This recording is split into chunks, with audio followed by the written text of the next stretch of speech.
Mi vecino me agarró del brazo en plena acera y me dijo que mi esposa salía todos los días a las 3 de la tarde con un hombre joven en un coche negro. Lo dijo con esa franqueza directa de quien ha estado guardando algo durante semanas y ya no puede más. Me quedé parado frente a él sujetando las llaves de casa, mirándole a los ojos. Le di las gracias, entré. Y durante los siguientes 10 minutos me reí solo en la cocina mientras preparaba el café. 24 años de matrimonio no caben en una sospecha de pasillo. Antes de continuar, suscríbete al canal, activa la campanita porque todos los días tenemos nuevas historias. Deja tu like y cuéntanos en los comentarios desde qué ciudad nos estás viendo. Me llamo Ernesto Palacios Vega. Tengo 53 años. Trabajé durante 27 años como auditor fiscal en la Delegación de Hacienda de Valladolid, revisando cuentas ajenas, detectando irregularidades donde otros solo veían números bien ordenados. Pasé casi 3 décadas mirando columnas de cifras con la certeza de que los errores siempre dejan rastro, que nadie mueve dinero sin que algo en algún sitio deje de encajar. Era mi oficio y también era mi forma de ver el mundo. Me jubilé hace 14 meses. A los 52 años, con una pensión digna y la salud intacta, decidí que ya había entregado suficiente. Mi jefe me organizó una despedida con pastel y aplausos en la sala de reuniones del segundo piso. Mis compañeros me regalaron una pluma estilográfica con mi nombre grabado que todavía guardo en el cajón del escritorio sin haberla usado. Consuelo vino a buscarme esa tarde con una sonrisa que no le veía desde hacía mucho tiempo y me dijo al oído, mientras esperábamos el ascensor, que ahora empezaba lo bueno, que por fin íbamos a vivir. Consuelo Aranda Montero, mi esposa desde hace 24 años, 49 años en este momento, profesora de lengua castellana en un instituto público a 10 minutos de casa, un trabajo que desempeñaba con la misma exactitud con que hacía todo lo demás. Ordenada, meticulosa, de las que no dejan un plato sin lavar ni una conversación sin cerrar.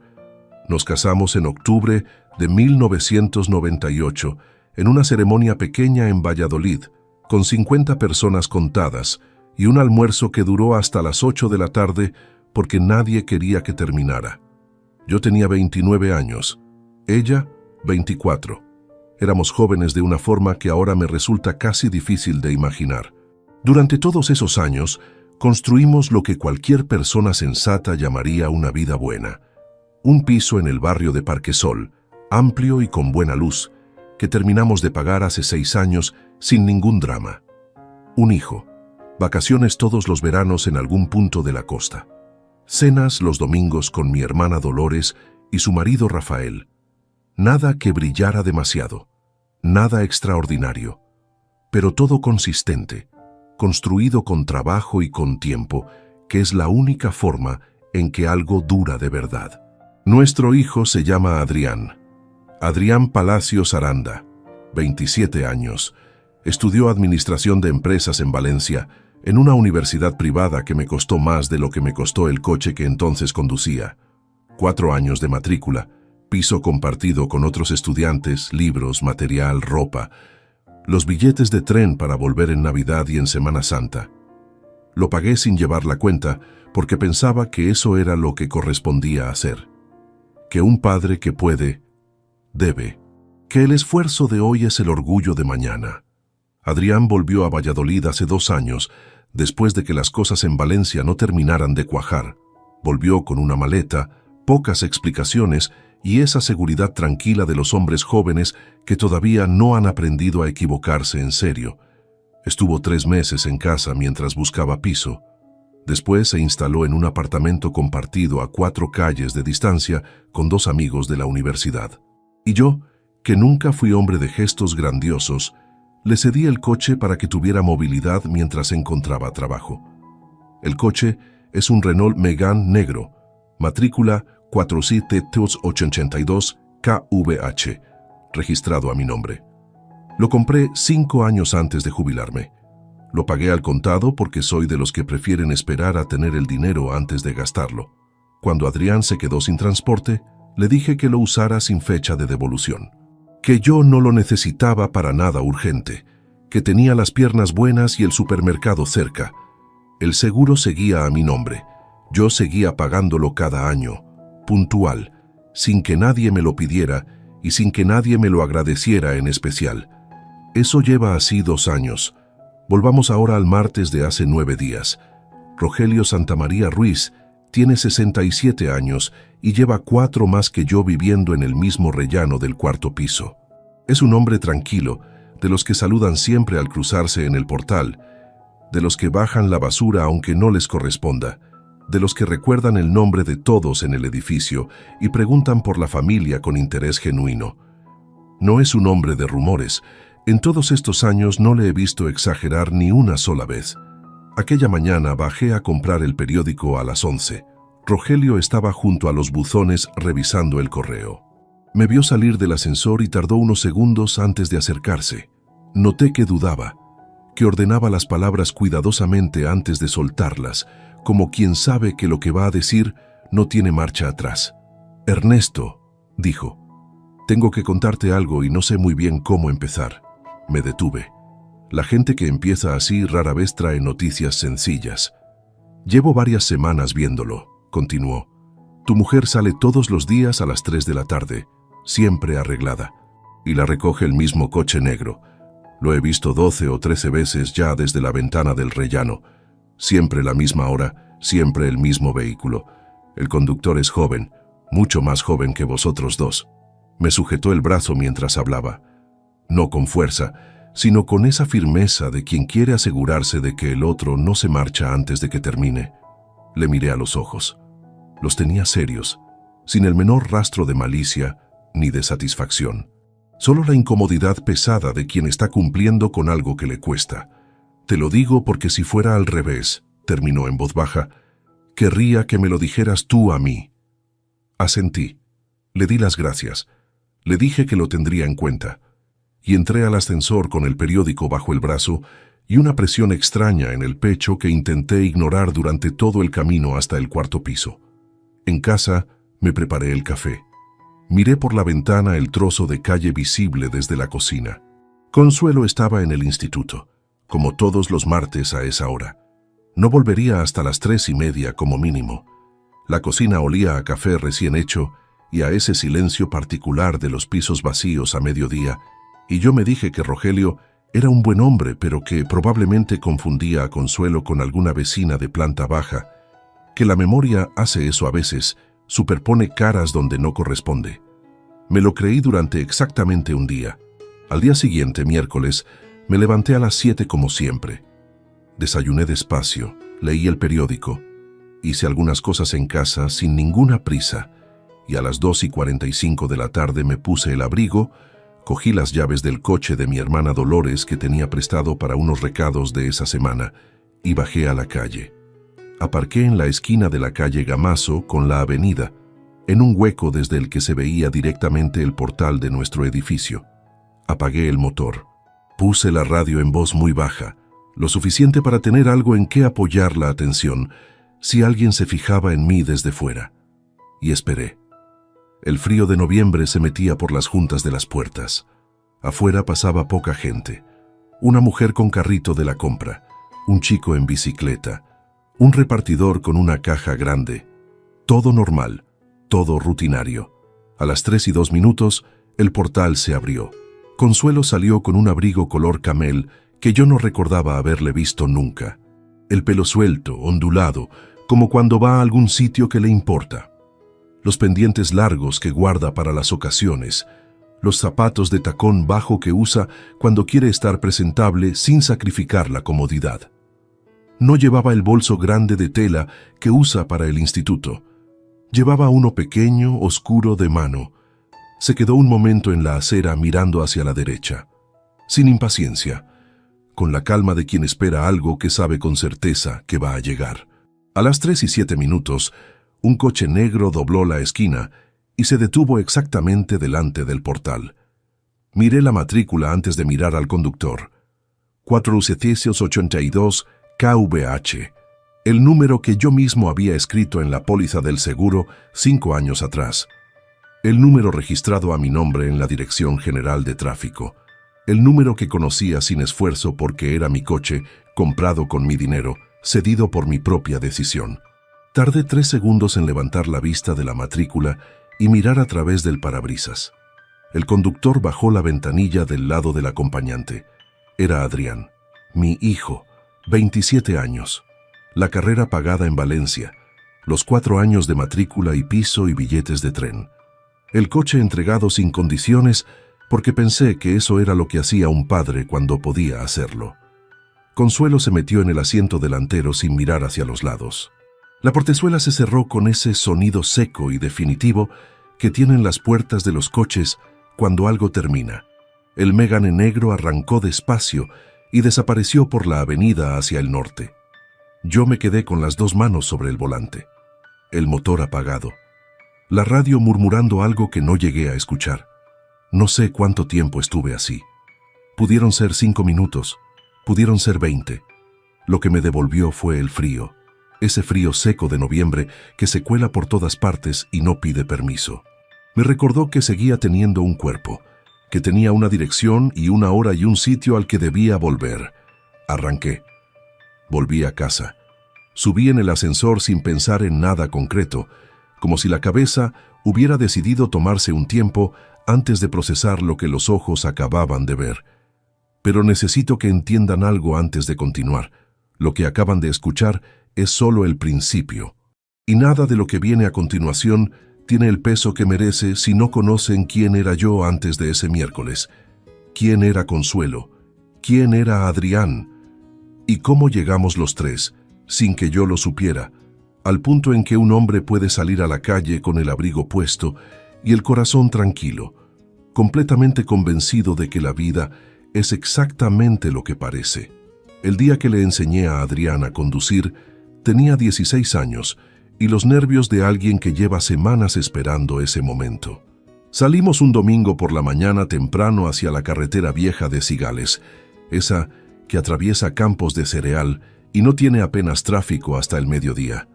Me senté en el asiento del copiloto con más calma de la que sentía.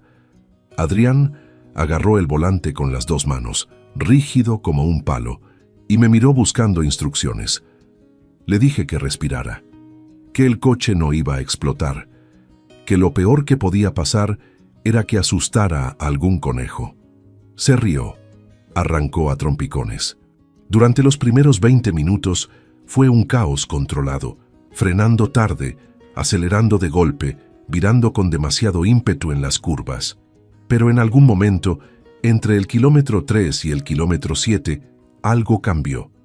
Los hombros se le bajaron, las manos se relajaron. El coche empezó a moverse con otra fluidez, y yo lo miré de reojo y pensé que ese era uno de esos momentos que un padre guarda sin saber que los está guardando. No imaginé entonces, bajo ese sol frío de octubre en la carretera de Cigales, que ese mismo vehículo sería el que mi propio hijo usaría años después para llevar a mi esposa a donde yo no tenía permiso de ir.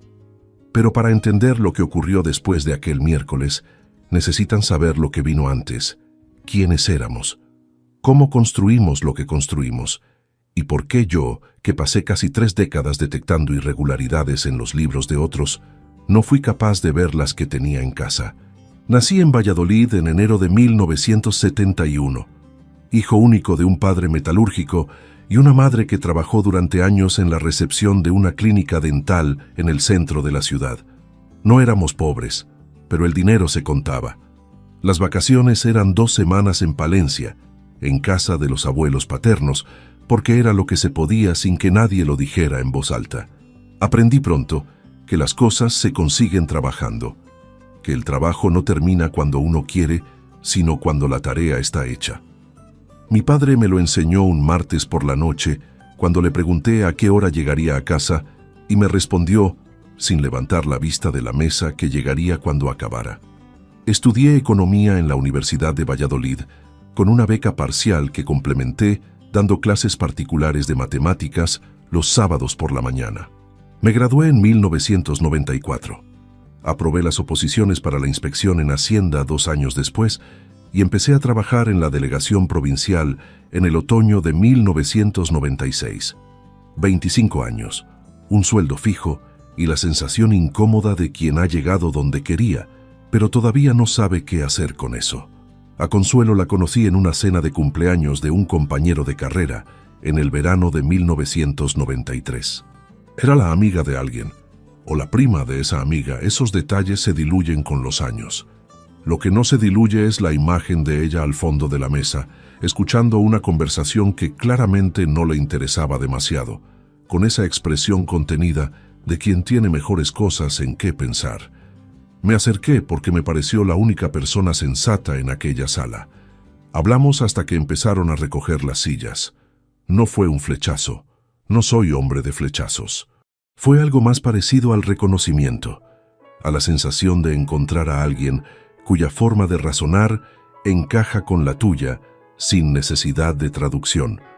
Nos vimos durante el año siguiente, sin prisa ni presión, comidas los viernes cuando los dos podíamos, caminatas por el centro los domingos de invierno. Ella terminó magisterio y consiguió una plaza en un instituto de Valladolid que no soltó en toda su carrera. Yo aprobé las oposiciones. Y en algún punto entre todo eso, sin que ninguno lo discutiera en serio, quedó claro que íbamos a casarnos. La boda fue en octubre de 1998. 50 personas en una iglesia del barrio de Las Delicias y un restaurante en las afueras con jardín cubierto, porque en octubre en Valladolid, apostar por el jardín descubierto es arriesgar sin necesidad. Mi padre estuvo toda la tarde con la misma corbata de siempre. Mi madre lloró durante la ceremonia y luego lo negó en la cena.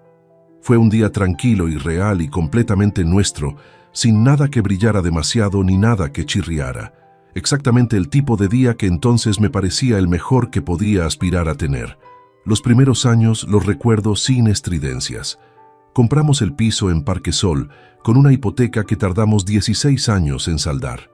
Yo trabajaba muchas horas, más de las necesarias, porque así avanza uno en la administración pública y porque no sabía hacer otra cosa con el tiempo libre que no fuera seguir trabajando. Consuelo lo entendía, o yo me lo creí sin cuestionarlo. Ella gestionaba el instituto, la casa, los recados, las cuentas del mes. Yo gestionaba auditorías, plazos, expedientes, reuniones de los viernes por la tarde que nadie convocaba con gusto. Hay algo que reconozco ahora, con la distancia que da el tiempo, y que entonces no supe ver con claridad. Fui un hombre ausente en demasiados momentos en que no debería haberlo sido. No ausente en el sentido de irme o no regresar, ausente en el sentido más silencioso, el de estar físicamente presente pero con la mente en otro lugar, respondiendo con monosílabos a preguntas que merecían algo más, revisando mentalmente un expediente mientras Consuelo hablaba de algo que importaba. No lo hice con intención. Lo hice porque era mi modo de funcionar y porque nadie me dijo que ese modo tenía un coste que tarde o temprano alguien iba a cobrar. Adrián nació en noviembre de 2001. Fue el momento que mejor recuerdo de todos los que tengo. Lo sostuve en brazos en la sala de partos y no supe qué decir, que es lo que le sucede a la mayoría de los padres cuando llega ese instante y descubren que las palabras que habían preparado no sirven de nada. Consuelo estaba agotada y serena al mismo tiempo, con esa capacidad que tienen algunas personas de sostener dos estados completamente contradictorios sin que ninguno cancele al otro. El niño creció sin grandes dramas. Serio, aplicado, de los que no daban guerra pero tampoco pedían demasiada atención para funcionar. Buenas notas sin que nadie tuviera que sentarse con él cada tarde. Amigos, deporte, algún libro. La adolescencia trajo los roces habituales, las puertas cerradas con más fuerza de la necesaria, las respuestas cortadas, nada que no pasara en todas las casas. O eso pensé. Cuando terminó el bachillerato, dijo que quería estudiar administración de empresas y que quería hacerlo en Valencia, no en Valladolid. Quería salir, conocer otro sitio, no quedarse en la misma ciudad donde había pasado toda su vida. Tenía 18 años y eso era exactamente lo que se supone que deben querer a esa edad. Así que no discutí. Matriculé. Pagué. Deposité el dinero en su cuenta el primero de cada mes durante 4 años, sin llevar la cuenta ni pedirle explicaciones, porque un padre que puede hacer eso no tiene razón para no hacerlo. Consuelo lo echaba de menos más de lo que reconocía. Lo llamaba los domingos por la tarde sin falta. Cuando volvía en Navidad, la casa cambiaba de temperatura esos días. Más movimiento, más conversación, las cenas que se alargaban hasta tarde. Cuando se marchaba, ella tardaba 2 o 3 días en volver a su ritmo habitual. Yo lo veía, pero no lo nombraba, porque hay cosas que uno prefiere no abrir si no sabe con certeza cómo cerrarlas después. Adrián terminó la carrera hace 3 años. Trabajó unos meses en Valencia en una empresa de consultoría que no funcionó. Dijo que el sector estaba complicado, que prefería volver y empezar desde aquí. Llegó un jueves de septiembre con 2 maletas y esa seguridad tranquila de quien asume que hay sitio donde siempre lo hubo. Estuvo en casa 3 meses. Encontró un piso compartido cerca de la Plaza de España con 2 amigos. Y yo, que nunca pude negarle nada que tuviera sentido, le dije que usara el Megane en negro, el tiempo que necesitara, que yo tenía las piernas buenas y el supermercado a 4 minutos andando. Fue durante esos meses cuando ocurrió algo que no relacioné con nada. Un domingo vino a comer y al terminar me pidió si podía ver mi declaración del año anterior. Dijo que estaba trabajando en un proyecto que requería entender cómo se declaraban ciertos activos patrimoniales, que quería comparar con un caso real. Me pareció completamente razonable. Le pasé los documentos, los datos de acceso a la plataforma de la agencia tributaria y el certificado digital. Todo, sin pensarlo 2 veces. Porque era mi hijo y porque un padre auditor que no comparte lo que sabe con su hijo que estudió empresas sería un contrasentido. Nunca le pregunté qué proyecto era ese. Y luego está lo de la llave. Una mañana de enero de este año, Adrián estuvo en casa mientras yo bajaba al médico de cabecera por una revisión rutinaria. Cuando regresé, le encontré en la cocina con un café a medias. Se marchó poco después. Al mediodía abrí el escritorio del despacho y la llave de reserva, la que guardaba en el cajón superior para casos de necesidad, no estaba. La busqué en el cajón, en la encimera, en el perchero.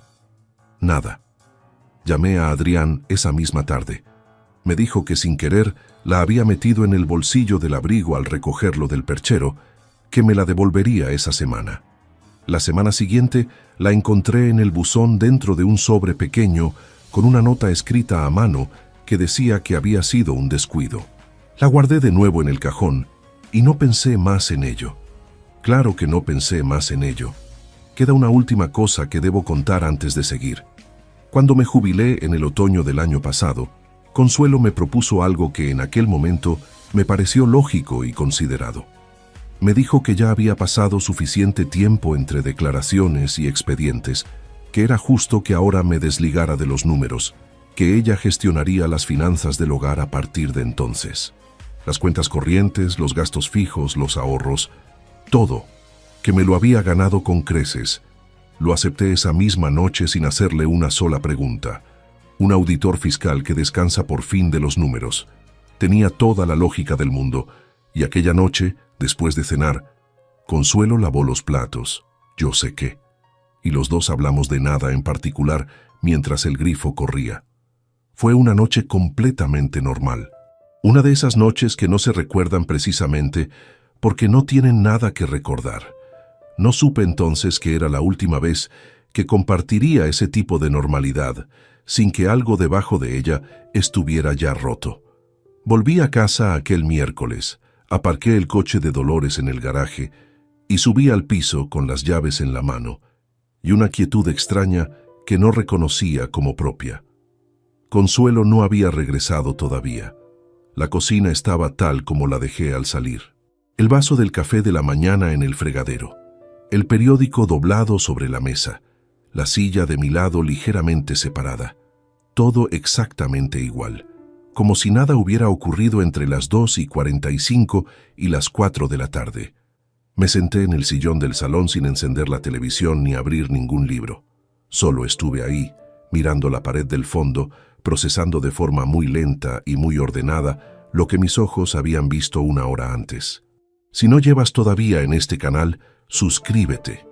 Lo que estoy a punto de contarte cambia completamente la historia que creías que estabas escuchando.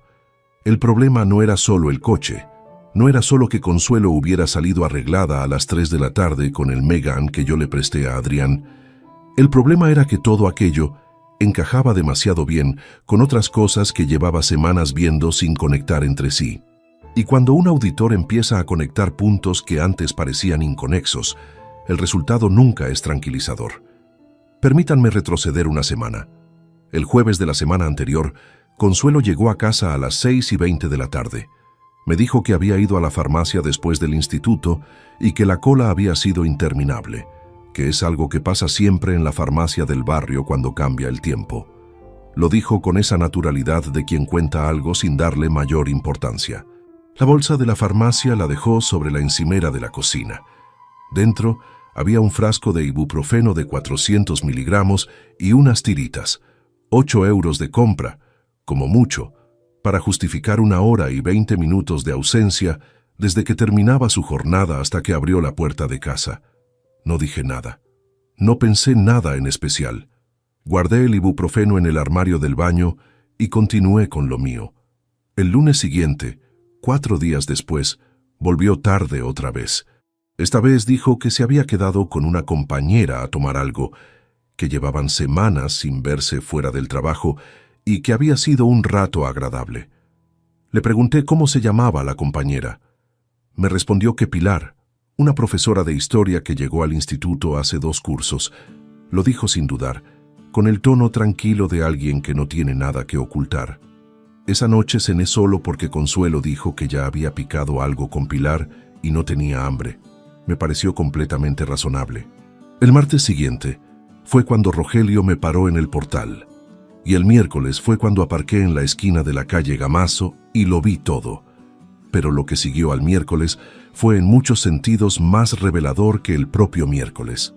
Consuelo llegó a casa a las 5:15. Olía a ese perfume que no le había visto hasta hace unos meses. Uno nuevo, floral, pero con algo más profundo debajo, que no era el que usaba habitualmente. Lo había notado antes, en otras tardes, pero lo había atribuido a que quizás había cambiado de fragancia sin que yo preguntara. Ahora lo notaba de otra manera, con otra atención. Me preguntó cómo había ido el día. Le dije que bien, que había dado un paseo y leído un rato.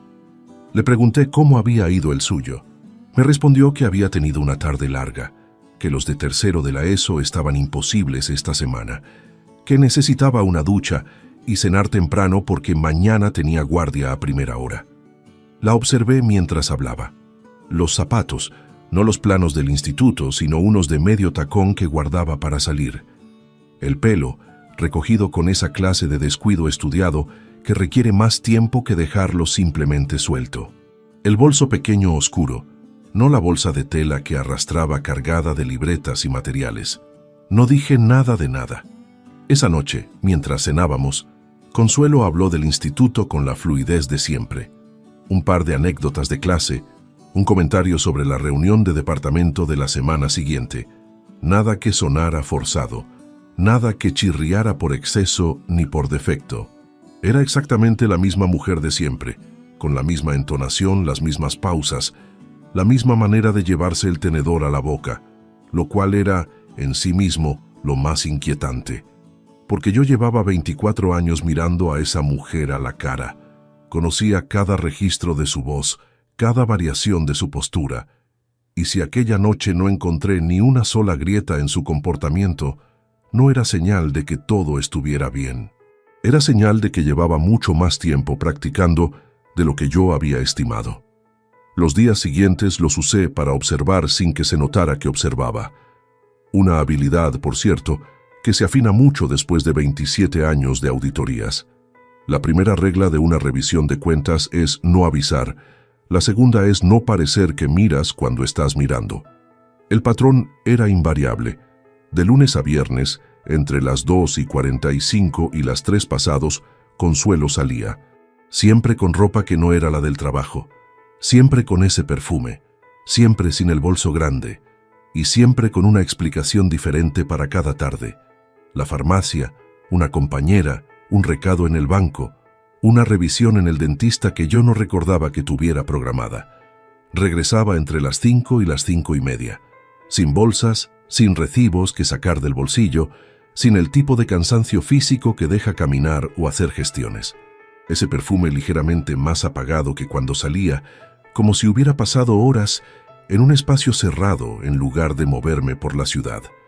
El jueves de esa semana, a las 11:30 de la noche, me despertó un murmullo que venía del dormitorio. Me había quedado dormido en el sillón del salón, algo que me ocurre con cierta frecuencia desde la jubilación, cuando el cuerpo decide que no tiene razón para resistir más allá de las 11.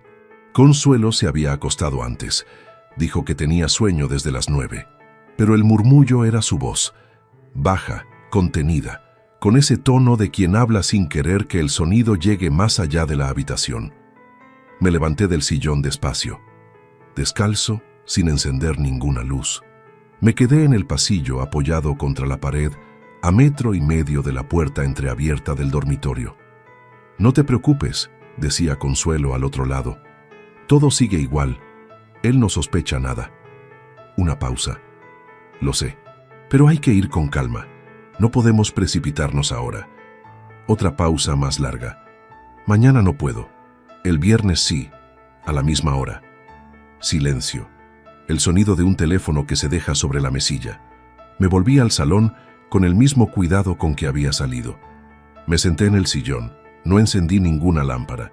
Me quedé en la oscuridad intentando organizar lo que acababa de escuchar, que no era gran cosa en términos literales, pero era suficiente para que cualquier persona razonable dejara de buscar explicaciones alternativas. Él no sospecha nada. El pronombre era concreto, masculino, singular, y en esa casa, en ese momento, los hombres que podían ser ese pronombre éramos exactamente uno. A la mañana siguiente, Consuelo se levantó a las 7 como siempre. Hizo el café. Dejó la taza mía en la encimera con la cafetera al lado. Me dijo buenos días cuando salí de la habitación, que había dormido bien, que hacía frío, pero que el cielo estaba despejado. Todo normal, todo tranquilo, todo completamente idéntico a cualquier otra mañana de los últimos 24 años. Cuando se marchó al instituto, me senté ante el escritorio del despacho con el portátil y entré en la web del banco. Debo explicar algo antes de continuar. Desde que Consuelo asumió la gestión de las finanzas del hogar, hacía 14 meses, yo no había revisado los movimientos de la cuenta corriente principal ni una sola vez. Tenía acceso, claro. El usuario y la contraseña eran los mismos de siempre, pero nunca los había usado porque habíamos acordado de forma tácita que ella llevaba ese peso y yo descansaba de él. Abrí el historial de movimientos de los últimos 14 meses. Tardé unos minutos en localizar lo que buscaba, porque no sabía exactamente qué buscaba. Revisé primero los gastos fijos. La hipoteca estaba saldada, los recibos de suministros, el seguro del piso, el seguro del coche, la cuota de la comunidad. Todo en orden, todo en las fechas habituales. Luego empecé a revisar las transferencias salientes. Eran pequeñas, entre 300 y 600 euros cada una, irregulares en el importe, pero constantes en la frecuencia. 2 o 3 por mes, sin un patrón fijo de fechas, pero sin que pasara más de 18 días entre una y la siguiente. La cuenta de destino era siempre la misma. Un número de IBAN que no reconocí. Sin nombre visible en el concepto, solo referencias numéricas que no correspondían a ningún proveedor, ninguna empresa, ningún servicio que yo conociera. Sumé los importes mentalmente mientras avanzaba por los registros. 320, 450, 500, 380, 600, 410. Seguí bajando. La primera transferencia de esa cuenta desconocida aparecía 13 meses atrás, en octubre del año anterior. Un mes después de que Consuelo asumiera el control de las finanzas. La coincidencia de fechas no era una coincidencia. No calculé el total exacto esa mañana porque no tenía todavía todos los datos. Pero la cifra aproximada que rondaba entre mis primeras sumas ya era suficiente para que algo en el pecho se cerrara con una presión que no era dolor, pero tampoco era nada agradable. Cerré el portátil. Me quedé con los codos sobre el escritorio y la vista clavada en la estantería de enfrente, donde guardaba los libros de contabilidad de los últimos años de trabajo, ordenados por fecha, igual que siempre. 30 años detectando irregularidades en las cuentas de desconocidos. 14 meses sin mirar las propias. No era una conclusión que pudiera sostener con lo que tenía hasta ese momento. Era solo el principio de una pregunta que ya no iba a poder ignorar. Pero hay algo que aprendes después de décadas en auditoría, y es que cuando empiezas a tirar de un hilo y el hilo cede sin resistencia, lo que encuentras al final casi nunca es que el hilo estaba suelto de forma accidental. Casi nunca. Esa tarde Consuelo salió a las 3 en punto. El Megane negro llegó a las 3:04. La puerta del portal se abrió. El coche se marchó hacia el norte. Me quedé en casa. Tenía cosas que revisar antes de poder moverme. El viernes por la tarde seguía Consuelo a pie. La vi salir a las 2:55, 5 minutos antes de lo habitual, y lo primero que noté fue que el Megane negro no estaba esperando en la puerta. Eso ya era distinto. Eché el abrigo sobre los hombros, bajé por las escaleras en lugar de esperar el ascensor y salí al portal justo cuando ella doblaba la esquina hacia la calle Santiago. La seguí a 40 metros de distancia, sin apretar el paso, con las manos en los bolsillos y la cabeza ligeramente inclinada, como cualquier hombre de 53 años que camina sin prisa por su propio barrio un viernes de noviembre. Lo que vi 50 metros más adelante hizo que me detuviera en seco en mitad de la acera. Si todavía no te has suscrito, hazlo ahora. Lo que Ernesto descubrió dentro de esa notaría cambió el rumbo de todo lo que vino después. Adrián estaba esperándola. De pie frente a una puerta de cristal con letras doradas sobre el dintel, con una carpeta oscura bajo el brazo y el abrigo de lana gris que le regalé el invierno pasado. Consuelo llegó a su altura. No hubo abrazo. No hubo beso ni ningún gesto de los que se hacen cuando uno ve a alguien a quien quiere después de días sin verse. Solo una mirada corta, un asentimiento casi imperceptible, y los dos cruzaron juntos esa puerta con la naturalidad de personas que tienen una cita previamente acordada y llegan exactamente a la hora fijada. Me quedé en la acera de enfrente, levanté la vista hacia las letras del dintel. Notaría Bartolomé Ergueta e Hijos.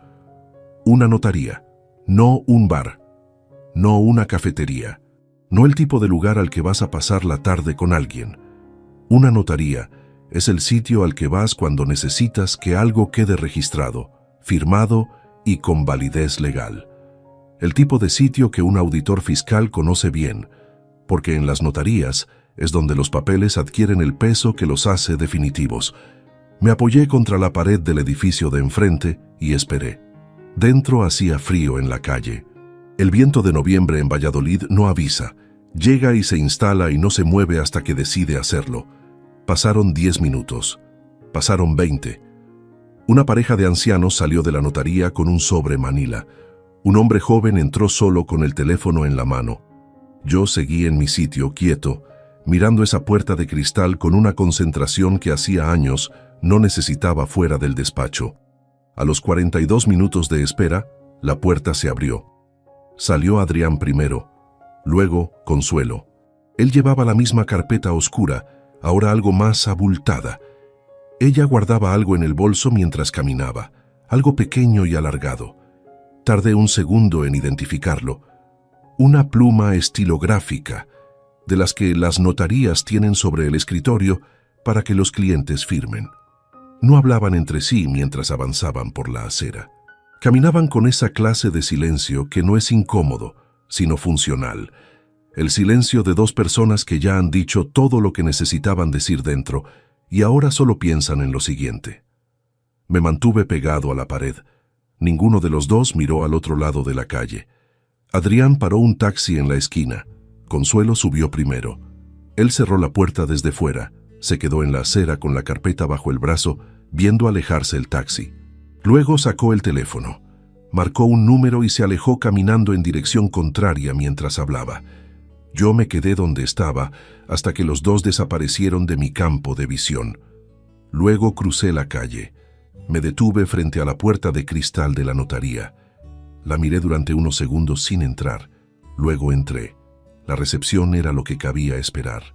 Moqueta Burdeos, madera oscura, una mujer de unos 40 años detrás de un mostrador, con un ordenador y una expresión neutra de eficiencia profesional. Le dije que acababa de pasar por delante y que necesitaba información sobre un trámite patrimonial, que si podía atenderme un momento. Me dijo que me sentara, que la notaria estaría libre en 10 minutos. No me senté. Me acerqué al mostrador. Solo una pregunta rápida, dije. Mi esposa y mi hijo estaban aquí hace un momento. Consuelo Aranda y Adrián Palacios. ¿Podría decirme qué tipo de documento han formalizado? La mujer me miró con la expresión de alguien que está a punto de recitar una norma de memoria. Lo siento, respondió. No puedo facilitarle información sobre los actos de otros clientes. Los documentos notariales son confidenciales, salvo para las partes involucradas. Asentí. Le di las gracias. Salí a la calle. No necesitaba que me lo dijeran.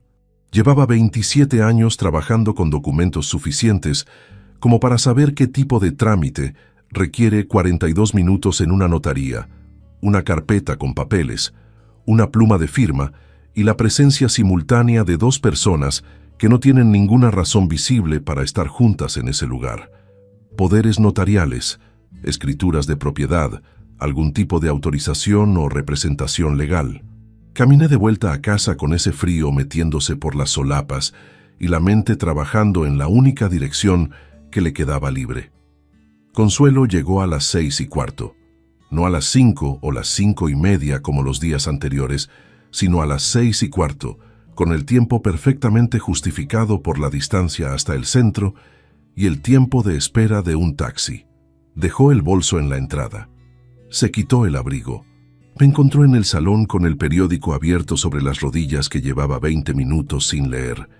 Hoy me quedé con Amparo a tomar un café, me dijo. La pobre está agotada, lleva 2 semanas sola con los niños porque su marido está fuera. Amparo. Esta vez no era Pilar, era Amparo, una compañera diferente con una historia diferente. Me pregunté si llevaba un registro de qué nombre usaba cada día o si los escogía sobre la marcha con la confianza de quien sabe que nunca le van a pedir que cuadre los detalles. «Qué bien que hayas podido acompañarla», dije. Y ella fue a la cocina a preparar la cena. Esa noche no pude dormir, no porque la situación fuera insoportable, sino porque mi cabeza no iba a dejar de trabajar hasta que tuviera respuestas concretas. Eso también es algo que te queda después de décadas en auditoría. La incapacidad de cerrar los ojos cuando los números no cuadran todavía. El sábado por la mañana, mientras Consuelo dormía, fui al despacho y encendí el portátil. Volví a los extractos bancarios, pero esta vez con más detalle. Anoté en un papel cada transferencia hacia esa cuenta desconocida. Fecha, importe, referencia numérica del concepto. Los sumé todos con calma, uno por uno, sin prisa. La cifra final, después de 13 meses de transferencias, era de 61.300 euros. La escribí en el papel y la miré durante un rato largo. 61.300 euros, sacados de la cuenta corriente que gestionaba Consuelo, en parcelas pequeñas para no activar las alertas automáticas de operaciones inusuales, a una cuenta que yo no reconocía y cuyo titular desconocía, durante 13 meses consecutivos, empezando exactamente el mes después de que ella asumiera la gestión de las finanzas. Esto ya no era una intuición, esto era un expediente. La pregunta ya no era si algo estaba ocurriendo. La pregunta era cuánto llevaba ocurriendo sin que yo mirara y a dónde iba ese dinero exactamente. El domingo me reuní con mi hermana Dolores, no en casa, sino en la cafetería de la calle Gamazo, donde quedamos algunas veces cuando necesitamos hablar sin que nadie nos interrumpa. Dolores tiene 57 años y la misma tendencia que yo a no exagerar las cosas, que heredamos los dos de nuestro padre. Le conté lo que había visto, lo del coche, lo de la notaría, Lo de los extractos, lo de la llamada nocturna. Me escuchó sin interrumpirme. Cuando terminé, cogió su taza con las 2 manos y me miró. ¿Has hablado con algún abogado?, me preguntó. Le dije que todavía no. Habla mañana, me dijo, antes de hacer cualquier otra cosa. No me dijo que me calmara. No me dijo que seguramente habría una explicación. No me dijo que Consuelo era una buena persona y que seguramente yo estaba malinterpretando todo. Dolores no funciona así. Dolores procesa lo que le pones delante y te dice lo que hay que hacer. Le dije que tenía razón. Pagué el café. Volví a casa. Consuelo estaba en el salón viendo un programa de cocina con la manta sobre las piernas. Me preguntó si quería sentarme a verlo con ella. Le dije que sí. Me senté a su lado. La manta nos cubría a los dos, igual que cualquier otro domingo de los últimos 24 años. No supe cómo estar ahí sentado sin que nada se notara. Pero tampoco supe cómo levantarme y hacer que eso fuera natural. Así que me quedé, mirando la pantalla sin procesar nada de lo que salía de ella. Y ella también miraba la pantalla, con esa calma absoluta de alguien que no tiene nada que temer. Eso fue lo más difícil de sostener esa tarde. No la rabia, no la confusión, no la acumulación de preguntas sin respuesta. Lo más difícil fue sentarme a medio metro de esa mujer y aceptar que yo no sabía, en ese preciso momento, hasta dónde llegaba todo lo que no sabía. Pero algo había cambiado desde el miércoles de la semana anterior. Antes, cuando miraba a Consuelo, veía a mi esposa. Ahora, cuando la miraba, veía a alguien que llevaba más de 1 año construyendo algo a mis espaldas. Con planificación, con detalle, con la ayuda de la única persona a quien yo le había entregado el acceso a todo sin pedirle nada a cambio. El lunes a las 9 de la mañana llamé a Marcos Tejedor. Marcos Tejedor me recibió el lunes a las 11 de la mañana en su despacho de la calle del Conde Ansúrez. Sobre su mesa puse el papel con las anotaciones que había hecho el sábado, fechas, importes, referencias, el IBAN de destino. Lo miró durante 1 minuto largo sin decir nada. Luego me miró a mí. ¿Cuánto tiempo llevas sin revisar estas cuentas?, me preguntó. 14 meses, respondí. Cerró los ojos un segundo. Solo uno. Luego los abrió y me dijo que necesitaba los accesos completos a todas las cuentas vinculadas a mi nombre y al de Consuelo, los documentos de propiedad del piso, el registro de cualquier poder notarial que hubiera podido firmarse en los últimos 2 años y tiempo. Que esto no iba a resolverse en una tarde. Si aún no formas parte de este canal, suscríbete. Lo que Marcos encontró en esos documentos superó todo lo que Ernesto había imaginado. Marcos Tejedor Ibáñez tiene 45 años y lleva 20 ejerciendo como abogado patrimonial en Valladolid. Lo conocí hace 12 años en un caso de fraude fiscal que gestioné desde Hacienda en el que él representaba a uno de los contribuyentes investigados. Fue el tipo de proceso en que los dos terminamos respetándonos sin decirlo, que es la forma más sólida de empezar una relación profesional. Desde entonces habíamos coincidido en algún que otro trámite, y yo sabía que era el hombre adecuado para este momento, porque no era alguien que perdiera el tiempo con suposiciones. Solo trabajaba con lo que podía demostrarse. Le dejé los accesos y los papeles.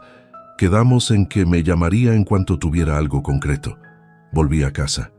Consuelo estaba en el instituto.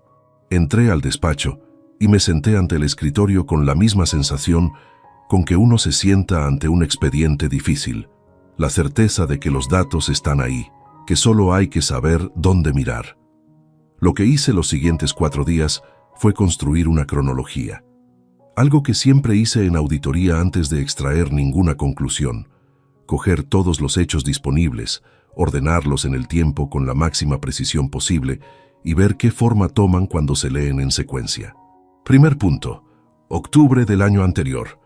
Consuelo asume la gestión de las finanzas del hogar. Primera transferencia hacia la cuenta desconocida. Segundo punto. El domingo de enero de este año. Adrián pide los datos de mi declaración fiscal con la excusa de un proyecto. Le doy los datos de acceso a la plataforma de la agencia tributaria y el certificado digital. Tercer punto. Esa misma semana de enero. La llave de reserva del escritorio desaparece un día que Adrián estuvo en casa mientras yo estaba en el médico. Reaparece en el buzón 4 días después con una nota de su puño y letra. Cuarto punto. Noviembre de este año. Hace 10 días. Rogelio me avisa en el portal. Quinto punto. El miércoles. El Mégane. Las 3:07. Sexto punto. El viernes. La notaría Bartolomé Ergueta e Hijos. 42 minutos. La carpeta. La pluma. Dispuestos así en orden, los hechos dejaban de ser puntos sueltos y se convertían en una línea. Y esa línea apuntaba en una dirección que no tenía ninguna interpretación alternativa razonable. El miércoles de esa semana, Marcos me llamó. Me citó esa misma tarde en su despacho. Fui puntual.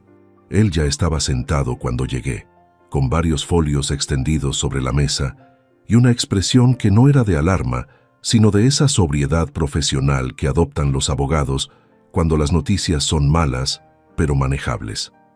Voy a darte la información en orden, dijo. Primero los movimientos bancarios, luego el asunto notarial. Asentí. La cuenta receptora de las transferencias está registrada a nombre de Adrián Palacios Aranda. Ha recibido en total 68.400 euros en los últimos 13 meses. No 61 como calculaste tú, porque hay 3 transferencias de noviembre que todavía no aparecían en el extracto que revisaste. 68.400 euros. Lo anoté en el cuaderno que llevé. Ahora la parte notarial, continuó Marcos. Giró uno de los folios hacia mí. El viernes pasado en la notaría Bartolomé Ergueta, tu esposa, Consuelo Aranda Montero, firmó un poder notarial amplio a favor de tu hijo Adrián Palacios Aranda. Ese poder le autoriza a representarla legalmente en operaciones de compraventa, gestión y disposición de bienes inmuebles. Le miré fijamente. El piso de Parquesol, dije. El piso de Parquesol, confirmó. El poder incluye autorización expresa para negociar y formalizar la venta del inmueble situado en la calle que figura en la escritura de propiedad. Es un poder amplio, correctamente redactado y con plena validez legal desde el momento de la firma. Hubo un silencio en el despacho que duró varios segundos. ¿Pueden venderlo sin mi consentimiento?, pregunté. Marcos juntó los dedos sobre la mesa antes de responder. El piso está registrado a nombre de los dos como bien ganancial del matrimonio. Para una venta válida se necesita el consentimiento de ambos cónyuges. Adrián puede representar a Consuelo, pero no puede sustituirte a ti. Así que, sin tu firma, la venta no puede consumarse legalmente. Respiré. Sin embargo, añadió, y el tono cambió ligeramente. Hay formas de presionar para obtener esa firma. Procedimientos judiciales de división de bienes, en caso de separación, por ejemplo, que pueden forzar la venta en condiciones desfavorables para ti si no estás bien representado y documentado. Por eso me alegra que hayas venido ahora y no dentro de 3 meses. Le pregunté cuál era el siguiente paso. Medida cautelar, respondió sin dudar. Solicito al juzgado la anotación preventiva en el registro de la propiedad. Mientras esa anotación esté activa, ninguna transmisión de ese inmueble puede inscribirse sin que el tribunal lo autorice. Eso paraliza cualquier operación de venta, independientemente del poder notarial que tenga Adrián. Le dije que lo tramitara. Salí del despacho de Marcos a las 7 de la tarde, con la cabeza funcionando, a una velocidad que hacía semanas no alcanzaba. No era rabia lo que sentía, o no era solo rabia. Era algo más parecido a la claridad fría, con que uno afronta un expediente complicado cuando ya tiene suficientes datos para saber qué está pasando y qué herramientas tiene disponibles. Esa misma semana, el jueves por la noche, Adrián vino a cenar. No fue iniciativa mía.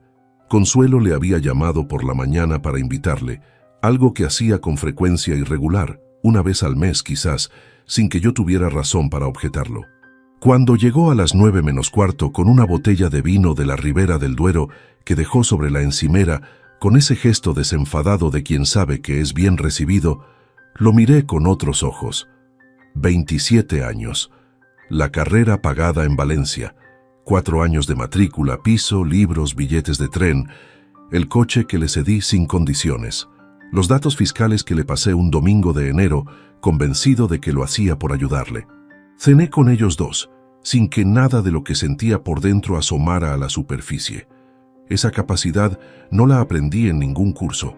Se aprende a base de años revisando cuentas delante de contribuyentes que saben que algo has encontrado y confían en que no lo has encontrado todavía.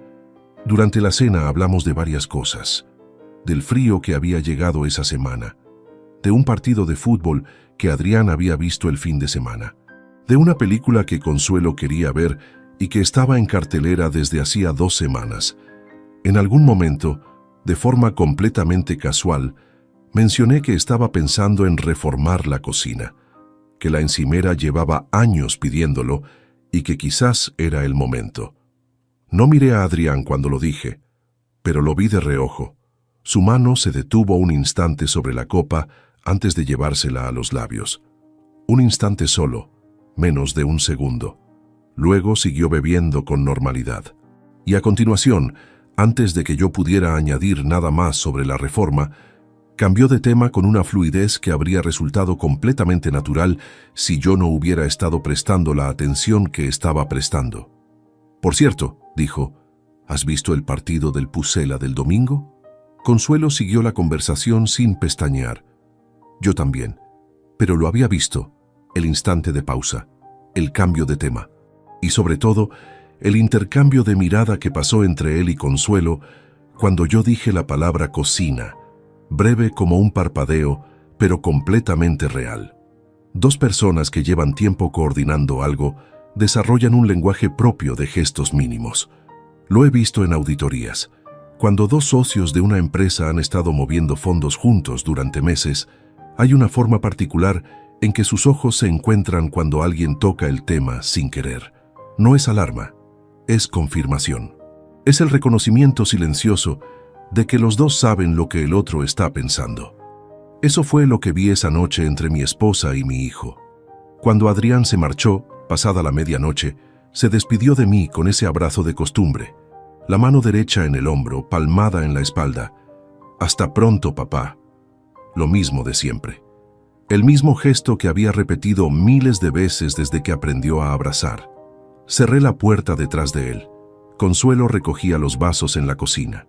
Yo me quedé un momento en el pasillo, de espaldas a la puerta cerrada, con la mano todavía sobre el pomo. Pensé en la carretera vieja de Cigales, en aquel domingo de octubre en que Adrián tenía 16 años y los hombros rígidos sobre el volante. En el kilómetro 7, cuando algo se relajó en su postura y el coche empezó a moverse de otra manera. Le enseñé a conducir en ese coche. Le enseñé que el volante no se agarra con fuerza, sino con firmeza. Que la diferencia entre las dos cosas es que la fuerza tensa y la firmeza controla. No supe entonces que él usaría esa lección de maneras que yo no había contemplado. Me fui a la cama. Consuelo se durmió rápido, como siempre. Yo me quedé mirando el techo el tiempo que hizo falta para que los pensamientos se ordenaran solos. Marcos había dicho que la medida cautelar podía tardar entre 4 y 7 días hábiles en inscribirse en el registro de la propiedad. Eso significaba que tenía entre 1 semana y 10 días antes de que cualquier operación sobre el piso quedara completamente bloqueada. También significaba que Consuelo y Adrián probablemente tenían el mismo margen para intentar acelerar lo que fuera que estuvieran planeando. Los dos sabíamos lo que estábamos haciendo, solo que uno de los dos todavía no sabía que el otro también lo sabía. Y esa asimetría, por el momento, era mi única ventaja. El sábado por la mañana, 2 días después de la cena del jueves, Adrián apareció en el piso sin avisar. Llamó al timbre a las 10:15 con la excusa de que necesitaba recoger un jersey y un par de libros que había dejado en su antigua habitación meses atrás. Consuelo le abrió con naturalidad, como si fuera algo completamente normal, porque para ella lo era. Para mí también lo habría sido cualquier otro sábado de los últimos 2 años. Ese sábado no. Lo que hizo Adrián en los 17 minutos que estuvo en casa no fue ir a su antigua habitación a buscar ningún jersey. Si todavía no estás suscrito a este canal, Hazlo antes de que termine esta parte. Lo que Ernesto encontró después de que su hijo cerró la puerta va a quedarse contigo mucho tiempo. Estaba en el salón cuando entró. Le saludé desde el sillón con ese tono neutro de padre acostumbrado a las visitas inesperadas del hijo. Adrián me respondió con la misma naturalidad. Me preguntó cómo estaba, si había dormido bien, el tipo de conversación que se tiene en 10 segundos sin que ninguno de los dos espere respuesta real. Consuelo salió de la cocina con las manos todavía húmedas de lavar los platos del desayuno. Los dos se saludaron con un beso en la mejilla. «Voy a buscar esas cosas», dijo Adrián, y en lugar de girar a la derecha, hacia el pasillo que lleva a las habitaciones, giró a la izquierda, hacia el despacho. Consuelo volvió a la cocina sin comentar nada. Yo me quedé en el sillón con el periódico sobre las rodillas. Escuché los pasos de Adrián cruzando el pasillo. La puerta del despacho no se cerró del todo, quedó entornada, y desde donde estaba yo podía escuchar el sonido inconfundible de cajones que se abren y se cierran. No con brusquedad, sino con esa parsimonia de quien busca algo específico y sabe aproximadamente dónde está. Esperé 3 minutos antes de levantarme. Caminé hasta el pasillo con la excusa preparada de ir al baño, que está justo al lado del despacho. Cuando pasé frente a la puerta entornada, miré dentro sin detenerme. Adrián estaba junto al escritorio con una carpeta de cartón que yo conocía perfectamente.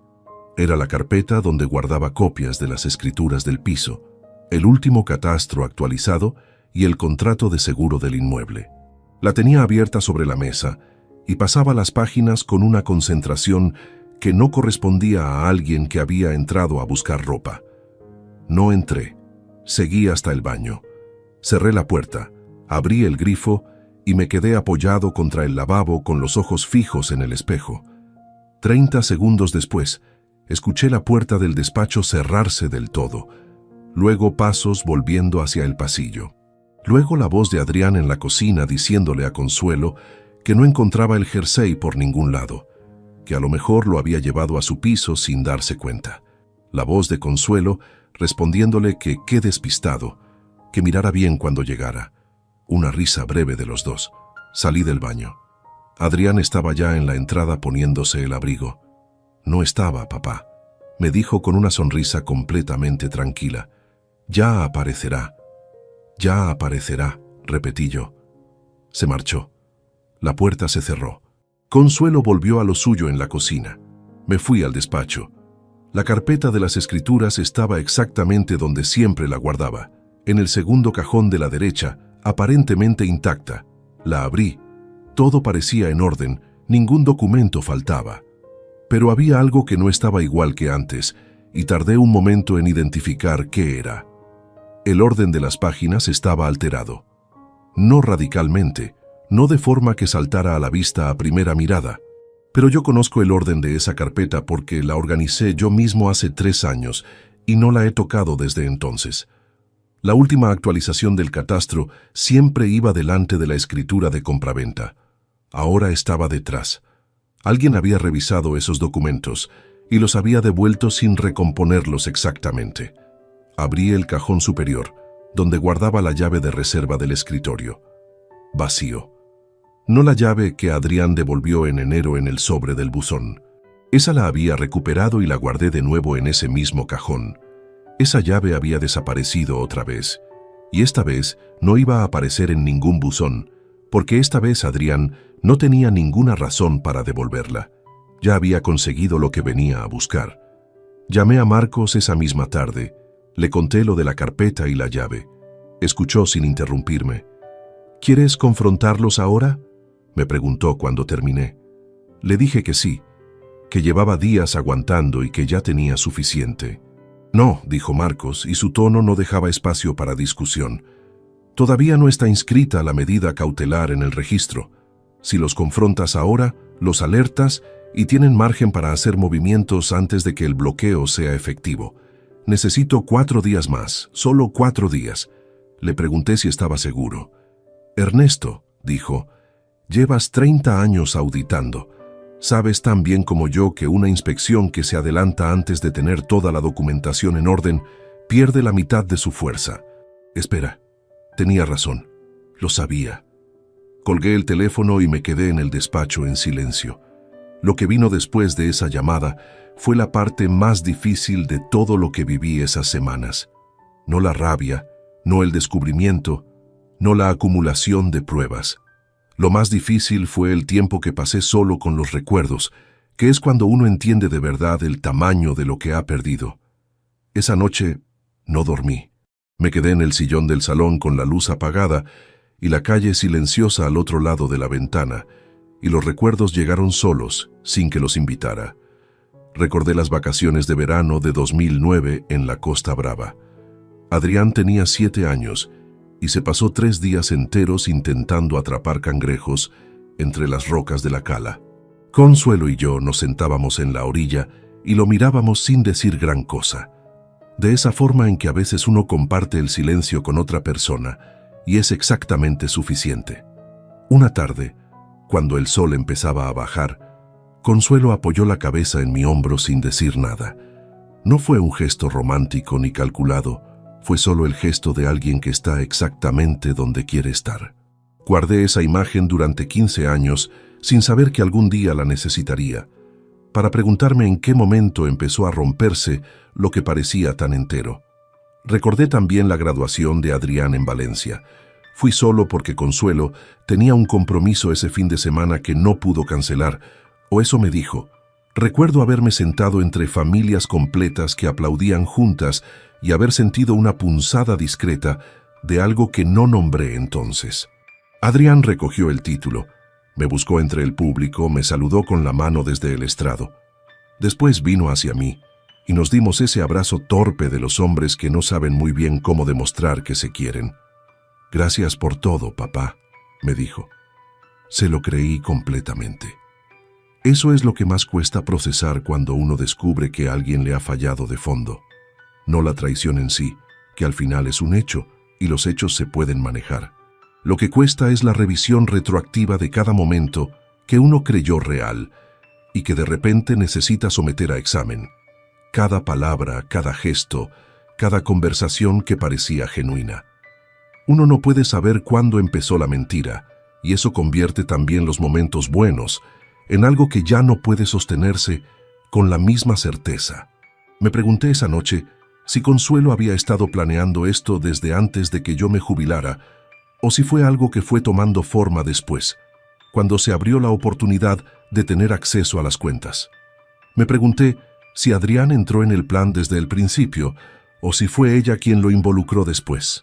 Me pregunté si las vacaciones de la Costa Brava, si aquella tarde en la cala, si la cabeza apoyada en mi hombro, habían sido reales alguna vez, o si yo había estado construyendo una historia de amor sobre fundamentos que no eran lo que parecían. No llegué a ninguna respuesta esa noche. Probablemente nunca llegaría a todas ellas. Y con el tiempo, aprendería que algunas preguntas no tienen respuesta posible, porque la persona que podría responderlas lleva demasiado tiempo sin ser honesta para empezar a hacerlo ahora.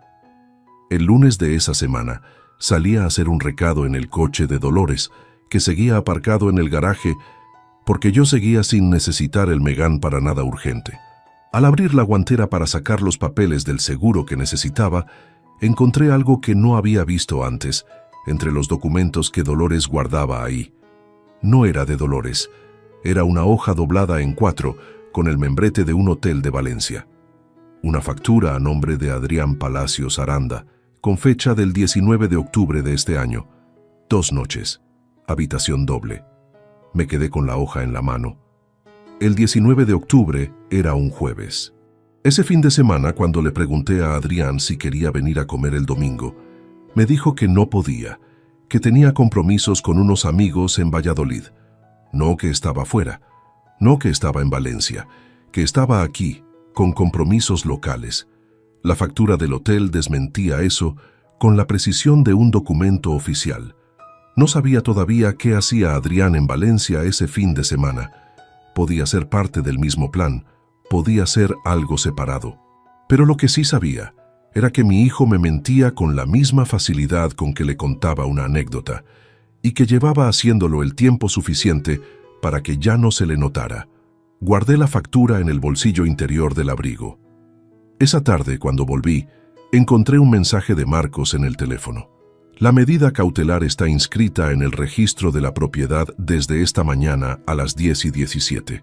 El piso está bloqueado. Llámame cuando puedas. Lo llamé desde el portal antes de subir. Ya está hecho, confirmó. Ninguna operación de compraventa sobre ese inmueble puede inscribirse mientras la anotación preventiva esté activa. Tienen los documentos, tienen el poder notarial, pueden intentar firmar lo que quieran, pero no tendrá efecto registral. Le pregunté cuándo podíamos hacer el confronto. Cuando tú decidas, dijo. Ya tienes todo lo que necesitas. Subí en el ascensor. Consuelo estaba en la cocina preparando la cena. Me preguntó cómo había ido el recado. Le dije que bien. Me preguntó si tenía hambre, le dije que sí. Me senté a la mesa. La observé moverse por la cocina con esa eficiencia de siempre, abriendo armarios, poniendo el temporizador, secándose las manos en el paño que cuelga del asa del cajón. Todo exactamente igual que siempre, todo completamente distinto. Esa noche decidí que el jueves siguiente sería el día. Les daría hasta el jueves para seguir creyendo que todo seguía bajo su control. 4 días más de esa normalidad que ya no era ninguna normalidad. 4 días para prepararme, para tener cada papel en su sitio, para asegurarme de que cuando llegara ese momento no quedara ningún cabo suelto. Porque hay algo que aprendes después de décadas auditando expedientes complejos. Que la diferencia entre una inspección que concluye con resultados sólidos y una que se diluye en disputas interminables no está en la cantidad de pruebas que tienes. Está en cómo las presentas, en el orden, en la secuencia, en la frialdad con que colocas cada documento sobre la mesa sin elevar la voz ni una sola vez. El jueves lo harían ellos solos. Solo tenía que invitarles a cenar. El martes por la mañana llamé a Adrián al teléfono. Era la primera vez que lo llamaba en más de 2 semanas, desde antes de todo lo que había ocurrido, y noté que tardó 2 tonos más de lo habitual en contestar. Cuando lo hizo, su voz sonó exactamente igual que siempre. Ese tono cálido y ligeramente desenfadado de los hombres jóvenes que no imaginan que el mundo que conocen está a punto de cambiar de forma definitiva. Le dije que quería que viniera a cenar el jueves, que hacía tiempo que no estábamos los 3 juntos con calma, que Consuelo había dicho que prepararía el cordero que a él le gustaba desde pequeño. Aceptó sin dudar, sin una pausa, sin ninguna vacilación que pudiera delatarlo. Si estás llegando a esta parte por primera vez, suscríbete ahora. Lo que ocurrió el jueves por la noche en ese comedor es algo que no se olvida. Colgué el teléfono y me quedé un momento con él en la mano, mirando la pantalla apagada. Había algo casi irónico en aquella conversación. 2 hombres hablando con perfecta normalidad, cada uno sabiendo exactamente lo que el otro no sabía que sabía. Bueno, eso lo sabía yo. Adrián, hasta donde llegaba su información, seguía operando en el escenario que él y Consuelo habían construido juntos. Un padre jubilado, tranquilo, sin razón para sospechar nada. Un hombre que había entregado las finanzas sin mirar, la llave sin preguntar, los datos fiscales sin pedir explicaciones. Lo que no sabía es que ese hombre había pasado 27 años aprendiendo a leer lo que otros creían que habían escondido bien. El miércoles me reuní una última vez con Marcos en su despacho. Necesitaba repasar cada punto antes del jueves, no porque tuviera dudas sobre los documentos, sino porque en una confrontación de este tipo, el orden importa tanto como el contenido. Eso también lo saben los auditores. Una prueba presentada en el momento equivocado pierde la mitad de su peso. Una prueba presentada cuando el otro ya no tiene escapatoria lo cambia todo. Marcos extendió los documentos sobre la mesa en el orden que habíamos acordado. Primero, el historial completo de transferencias de la cuenta corriente hacia la cuenta de Adrián. 13 meses, 68.400 euros. Fechas, importes, referencias, todo impreso, ordenado cronológicamente, con los totales parciales por trimestre al margen. Segundo, la copia del poder notarial firmado por Consuelo el viernes anterior en la notaría Bartolomé Ergueta. Poder amplio para representación en operaciones de compraventa del inmueble de Parque Sol, firma de Consuelo. Sello del notario, fecha y hora. Tercero, el certificado del registro de la propiedad confirmando la anotación preventiva activa sobre el inmueble, inscrita el lunes a las 10:17, vigente desde ese momento. Cuarto, el extracto de la plataforma de la agencia tributaria mostrando los últimos accesos con mi certificado digital, el acceso del domingo de enero, desde un dispositivo distinto al mío habitual. La sesión de 40 minutos en que alguien, desde un ordenador que no era el mío, había revisado mis declaraciones de los últimos 4 ejercicios y descargado varios documentos en formato PDF. Quinto, la factura del Hotel de Valencia de los días 19 y 20 de octubre, a nombre de Adrián Palacios Aranda. Marcos me miró cuando terminó de repasar el orden. ¿Estás preparado?, me preguntó. Le dije que sí. Ernesto, añadió en un tono algo más personal que el que usaba habitualmente con sus clientes, lo que vas a hacer mañana por la noche es difícil independientemente de la preparación que tengas, no porque te falten argumentos, sino porque son tu esposa y tu hijo, y eso no lo anula ningún expediente. Asentí sin responder, no porque no tuviera nada que decir, sino porque algunas cosas no necesitan ser dichas para ser ciertas. Esa noche cené con Consuelo como cualquier otro miércoles. Ella habló de una reunión de claustro que habían tenido esa tarde, de una compañera que llevaba semanas dando problemas con los horarios, de que el jueves pensaba levantarse temprano para preparar el cordero con tiempo. Le dije que bien, que Adrián lo agradecería. Ella asintió con esa sonrisa tranquila de siempre. Me fui a la cama antes que ella.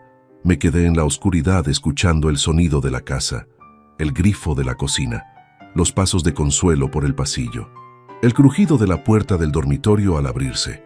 Se acostó. Apagó la lámpara de su mesilla. Tardó menos de 10 minutos en quedarse dormida. Yo no dormí hasta las 3 de la mañana. No era nerviosismo exactamente. Era más parecido a la tensión específica que precede a las cosas que no tienen marcha atrás.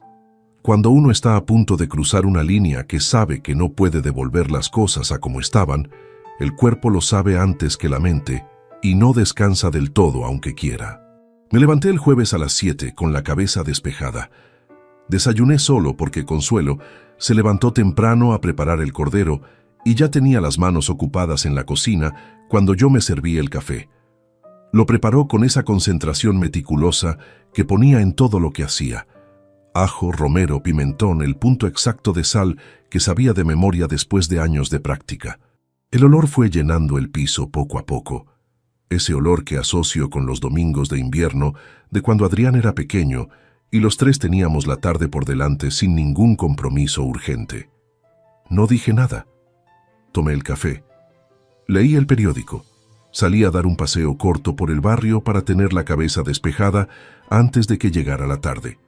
Al mediodía fui al despacho. Saqué la carpeta con los documentos que Marcos me había entregado el día anterior. Los repasé una vez más, en orden, leyendo cada página con la misma atención con que revisaba cualquier expediente antes de presentarlo. Cuando terminé, los coloqué de nuevo en la carpeta sobre la mesa del comedor, y la mesa del comedor preparada para 3 personas como cualquier otra cena de jueves. A las 7 de la tarde, activé la grabación de voz del teléfono y lo dejé en el cajón entreabierto de la aparadora del comedor.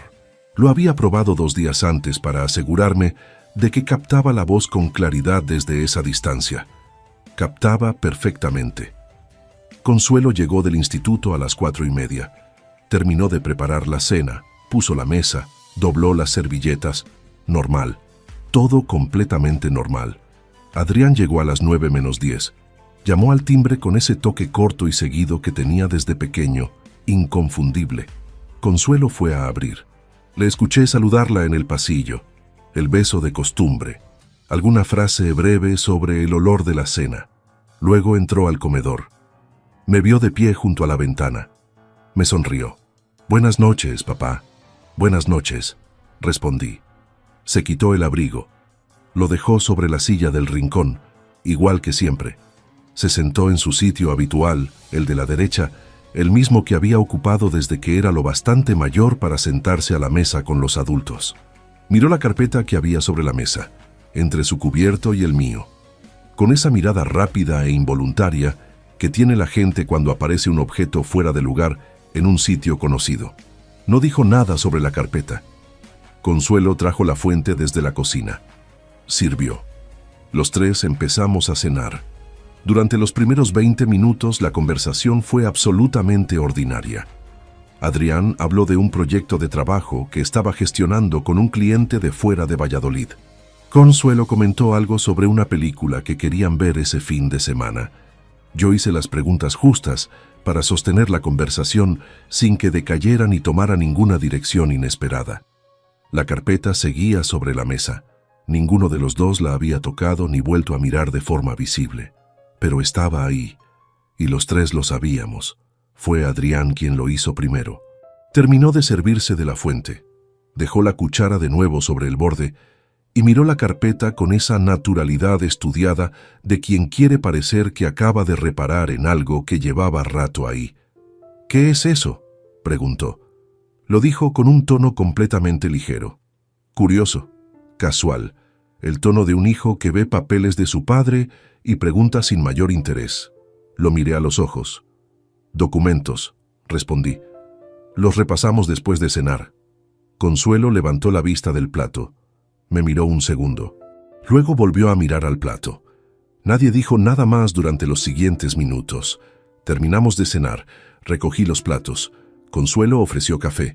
Le dije que no, que mejor lo dejábamos para luego. Me senté de nuevo en mi sitio. Cogí la carpeta, la abrí y coloqué el primer documento sobre la mesa con la misma parsimonia con que se abre una sesión. Adrián me miraba. Consuelo también. «Voy a contaros lo que he encontrado», dije. «Y voy a hacerlo en orden, porque es importante que entiendan cada parte antes de pasar a la siguiente». Ninguno habló. Empezamos por el dinero. Puse la hoja de transferencias frente a ellos. 13 meses de movimientos, las fechas en la columna izquierda, los importes en la central, el IBAN de destino en la derecha, el total al pie de la última página, 68.400 euros. Consuelo se quedó muy quieta. Adrián bajó la vista hacia el papel y la sostuvo ahí unos segundos. «Eso», dije, «es dinero de la cuenta corriente del hogar que durante 13 meses fue transferido a una cuenta registrada a tu nombre, Adrián». Silencio. Segundo punto. Puse el poder notarial sobre la mesa, encima de la hoja de transferencias. El viernes de la semana pasada, en la notaría Bartolomé Ergueta, firmaste un poder amplio de representación a nombre de tu madre para gestionar la venta del piso de Parquesol. Estuve en la acera de enfrente 42 minutos esperando a que salierais. Consuelo abrió la boca. No llegó a decir nada. Tercer punto. El certificado del registro de la propiedad. La anotación preventiva lleva activa desde el lunes. Cualquier operación de compraventa sobre ese inmueble está bloqueada.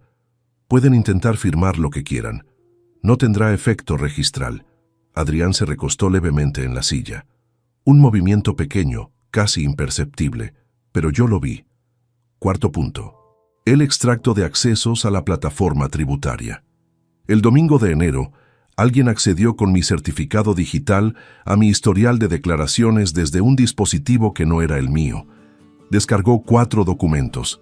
Ese alguien eres tú, Adrián, porque fuiste tú quien me pidió los datos de acceso con la excusa de un proyecto. Fue entonces cuando Consuelo habló. Su voz sonó más pequeña de lo que yo la había escuchado nunca.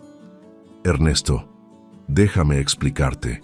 Déjame terminar», la interrumpí, sin elevar la voz, sin ninguna dureza innecesaria, solo con la firmeza con que se cierra una presentación cuando todavía quedan diapositivas. Último punto. La factura del Hotel de Valencia sobre la mesa. 19 de octubre, 2 noches, habitación doble, a tu nombre, Adrián. Ese fin de semana me dijiste que tenías compromisos en Valladolid. La mesa quedó en silencio. Afuera, en la calle, pasó un coche. Sus luces cruzaron brevemente las persianas y desaparecieron. El comedor volvió a su quietud. Los miré a los dos, a Consuelo primero, que tenía los ojos fijos en la mesa, y las manos juntas sobre el regazo. A Adrián después, que me sostuvo la mirada 2 segundos antes de apartarla. «Ahora sí», dije, «ahora pueden hablar». Lo que pasó en los siguientes 40 minutos es algo que no olvidarán, ni ellos, ni yo, y si han llegado hasta aquí, tampoco ustedes. Consuelo fue la primera en hablar. Lo hizo con una voz que no reconocí del todo, más baja que la suya habitual, como si el volumen de costumbre requiriera una seguridad que en ese momento no tenía. Dijo que yo no entendía lo que había pasado, que las cosas entre nosotros llevaban años sin funcionar como deberían, que ella había intentado hablar conmigo en muchas ocasiones y que yo nunca había estado realmente presente, que mi cabeza siempre había estado en otro lugar, en el trabajo, en los expedientes, en cualquier sitio menos en casa. Lo dijo sin mirarme directamente, con los ojos fijos en algún punto de la mesa, entre los documentos y el borde del mantel. No la interrumpí. La dejé terminar. Si has llegado hasta aquí y todavía no estás suscrito, hazlo ahora. Lo que Ernesto respondió en ese comedor es una de las cosas más importantes que vas a escuchar en mucho tiempo.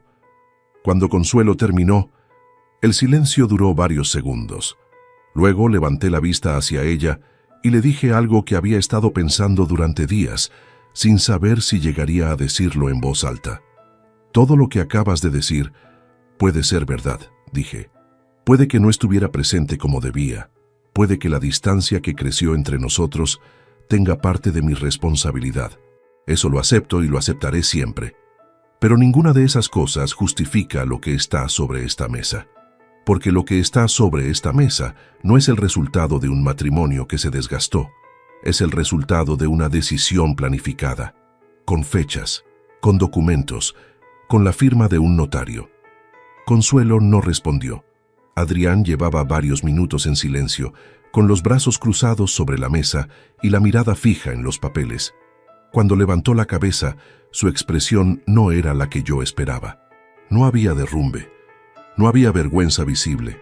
Había algo más parecido al cálculo, al de alguien que está buscando todavía el ángulo desde el que puede reencuadrar lo que acaba de ocurrir. «Papá», dijo, y su tono era el de alguien que va a intentar una conversación razonable entre adultos, «tienes que entender que todo esto se hizo pensando en proteger lo que la familia ha construido.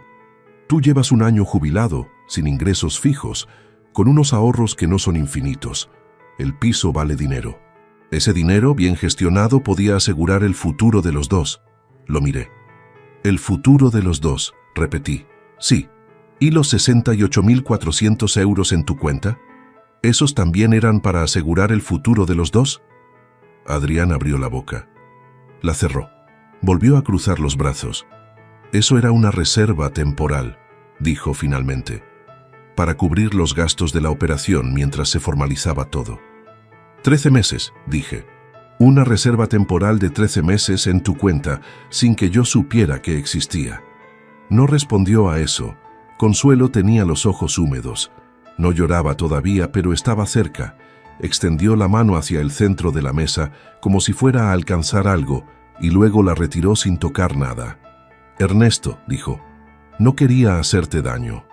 Lo dijo con una convicción que probablemente era genuina, y eso era lo más complicado de sostener. Porque era posible que Consuelo creyera de verdad que lo que había hecho no era hacerme daño. Que en su cabeza hubiera construido una narrativa en la que ella solo estaba resolviendo algo que yo era demasiado pasivo para resolver por mí mismo. Esa clase de autoengaño no es inhabitual. Lo había visto en auditorías. Personas que movían fondos durante años convencidas de que solo estaban equilibrando una injusticia, que el dinero era en cierto modo ya suyo, aunque los registros dijeran otra cosa. «No te voy a decir lo que querías o no querías», respondí. «Te voy a decir lo que hiciste». Saqué el último documento de la carpeta. No era ninguno de los que ya estaban sobre la mesa. Era una hoja en blanco con 2 líneas escritas a mano que yo había preparado esa mañana antes de que llegara nadie. La puse frente a Consuelo. Era la notificación informal, antes del procedimiento oficial de que solicitaría el divorcio y la liquidación del régimen de gananciales. Marcos me había asesorado sobre el lenguaje preciso. No era un documento legal en sí mismo, era una declaración de intención que Consuelo necesitaba escuchar de forma concreta antes de recibir la notificación oficial. Ella la leyó. Tardó más de lo que tardaría en leer 2 líneas. Las leyó varias veces, creo. Luego dejó la hoja sobre la mesa con mucho cuidado, como si fuera frágil. ¿Estás seguro?, me preguntó en voz muy baja. Desde el lunes, respondí. No dijo nada más. Me volví hacia Adrián. Tenía los ojos fijos en la hoja que acababa de dejar Consuelo sobre la mesa. Su mandíbula estaba tensa. Por primera vez desde que había llegado esa noche, su postura había perdido esa seguridad que lo acompañaba como una segunda ropa. Adrián, dije. Levantó la vista. El complemento mensual que te ingreso los primeros de mes queda cancelado a partir de hoy. Esta noche, antes de acostarme, hago el ajuste en la orden bancaria. 900 euros mensuales que le ingresaba desde que volvió de Valencia, sin contrato, sin condición, porque pensé que un padre que puede ayudar a un hijo que está comenzando tiene razón para hacerlo. Además, continué, el seguro del Megan lo doy de baja en las próximas 48 horas. A partir de entonces, el vehículo no tendrá cobertura mientras esté registrado a mi nombre. Lo que decidas hacer con él es asunto tuyo. Adrián me miraba sin hablar. Metí la mano en el bolsillo del pantalón y saqué la llave del Megane. No la que él usaba habitualmente, que estaba en su llavero, sino la copia de seguridad que yo guardaba en el cajón de la mesilla desde el día en que se lo presté. La puse sobre la mesa. La empujé suavemente con 2 dedos hasta que quedó justo frente a él. Esto es lo último que te doy. Lo dije sin rabia, sin la voz quebrada de quien está sufriendo en tiempo real, con la misma calma con que había presentado cada documento esa noche, porque era la única forma en que podía hacerlo sin perder la dignidad que me quedaba. Adrián miró la llave. La miró durante un tiempo que no sé medir con exactitud. Luego la cogió con la mano derecha y la sostuvo cerrada en el puño sin decir nada. Cuando habló, su voz había cambiado. El tono calculado de antes había desaparecido. Lo que quedaba era algo más desnudo, más difícil de clasificar. ¿No vas a dejarme explicarte nada?, dijo. Ya has explicado lo que ibas a explicar. No es justo. Lo miré durante varios segundos antes de responder. Tienes 27 años, dije. Eres un hombre formado, con criterio, con una carrera que pagué yo. Lo que hiciste no fue un error de adolescente, fue una decisión, tomada con tiempo, con planificación, con plena conciencia de lo que significaba. Eso es lo que más me cuesta de todo esto, no el dinero, no el piso, el hecho de que elegiste hacerlo. Adrián no respondió. Se levantó de la silla, cogió el abrigo del respaldo, se lo puso de espaldas a la mesa, mirando hacia el pasillo. Consuelo no levantó la vista. En la puerta se detuvo un momento. No se giró del todo, solo lo justo para que yo pudiera verle el perfil. Lo siento, dijo. 2 palabras, sin contexto, sin especificar qué lamentaba exactamente, si lo que había hecho o el hecho de haber sido descubierto. Ese tipo de disculpa genérica que sirve para cualquier situación porque en realidad no se refiere a ninguna en concreto. La puerta se cerró. Consuelo seguía en la mesa. Tenía los ojos enrojecidos ya y las manos juntas sobre el regazo, y esa postura encogida de quien ha dejado de sostener algo que llevaba demasiado tiempo en el aire. No hablamos más esa noche. No porque hubiera nada que evitar, sino porque ya no había nada que añadir que no estuviera ya sobre la mesa. Le dije que tenía todo el tiempo que necesitara para organizarse, que Marcos se encargaría del proceso con la discreción que merecía una situación como esta, y que mientras el procedimiento avanzara, no había razón para que ninguno de los dos se comportara de forma que complicara lo que ya era suficientemente complicado. Ella asintió. Me fui al despacho. Abrí el ordenador. Entré en la banca online y cancelé la orden de transferencia mensual hacia la cuenta de Adrián.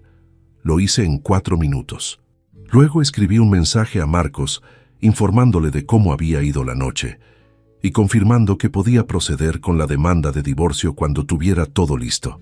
Cerré el ordenador. Me quedé sentado en el sillón del despacho con la lámpara encendida y el resto del piso en silencio. Escuché los pasos de Consuelo por el pasillo, la puerta del dormitorio cerrándose, el ruido de la casa asentándose sobre sí misma como hace todas las noches, cuando ya no queda nadie despierto. Pero yo seguía despierto. No lloraba. No sentía esa especie de alivio dramático que a veces se describe después de los momentos grandes. Sentía algo más parecido al peso quieto de las cosas que ya no pueden cambiarse. Un peso que no aplasta, sino que simplemente está, que ocupa un espacio que antes tenía otro contenido y que tardará en llenarse de otra cosa. Pensé en la carretera vieja de Cigales. En ese domingo de octubre en que Adrián tenía 16 años y los campos de cereal amarilleaban a los dos lados y el coche avanzaba a trompicones durante los primeros kilómetros. En el momento del kilómetro 7, en que algo se relajó en su postura y el vehículo empezó a moverse con otra fluidez, en lo que sentí entonces ese orgullo discreto de padre que no sabe que está guardando un recuerdo hasta que lo necesita. Ese recuerdo ya no era el mismo, no porque hubiera dejado de ser real. Ocurrió. Adrián tenía 16 años y aprendió a conducir en esa carretera y aquello fue genuino en el momento en que ocurrió.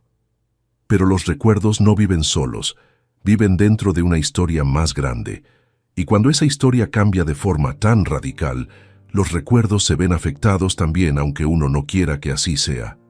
Eso es algo que nadie te explica antes, que cuando alguien te traiciona de fondo, no solo te quita el presente y el futuro que creías tener, te reclama también una parte del pasado, te obliga a revisar con nuevos ojos momentos que creías haber cerrado y archivado, y ese proceso de revisión es silencioso y prolongado y no termina en una sola noche.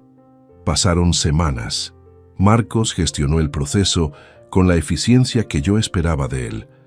La demanda de divorcio quedó presentada en el juzgado 12 días después de aquella cena. Los 68.400 euros fueron objeto de reclamación formal en el marco de la liquidación de gananciales, con toda la documentación bancaria como respaldo. Marcos me explicó que la recuperación total dependería del procedimiento judicial, que podía ser parcial dependiendo de cómo se desarrollara el proceso, pero que la documentación era sólida y que las probabilidades eran favorables. Consuelo se marchó del piso a casa de su hermana 3 semanas después de aquella noche. Se fue un sábado por la mañana con 2 maletas y sin drama visible, con esa contención que había tenido siempre para las cosas que le costaban. Antes de cerrar la puerta se giró y me miró un momento. No dijo nada. Yo tampoco. La puerta se cerró con ese mismo sonido seco y definitivo de las puertas cuando algo termina. De Adrián no supe nada durante semanas.